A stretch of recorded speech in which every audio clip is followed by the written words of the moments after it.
Gaspé a profité de la consultation pour réitérer sa volonté qu'un bureau d'audience publique en environnement se penche sur le projet d'Aldiman.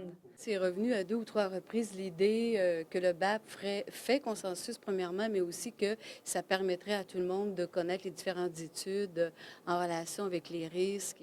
La municipalité a déposé cette demande de BAP en mai dernier, après avoir fait consensus tant chez les défenseurs que chez les détracteurs de la filière. Si tout le monde est d'accord avec le processus de BAP pour Gaspé. Bon, on a déposé ça au mois de mai. On a eu une forme d'accusé-réception de la part du ministre il y a peut-être maximum un mois de ça, qui nous réfère beaucoup aux évaluations environnementales stratégiques. De nombreuses études ont été commandées par le ministère des Ressources naturelles pour ce vaste chantier sur les hydrocarbures.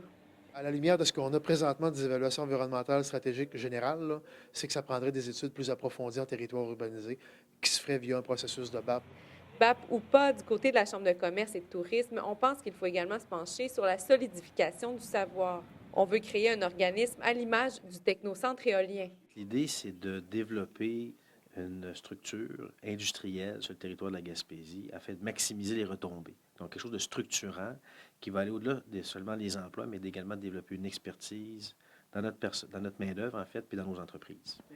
Une dizaine de mémoires ont été présentées. Plusieurs citoyens ont manifesté la même crainte qu'on ne prenne pas en compte leurs commentaires, ce qui est parfois le cas lors de discussions avec l'industrie. Plus tôt cette année, le Conseil régional de l'environnement s'est retiré du comité formé par Petrolia. Le canal de communication n'allait pas dans les deux sens. On aurait aimé avoir davantage d'informations sur certains aspects environnementaux des projets de Petrolia.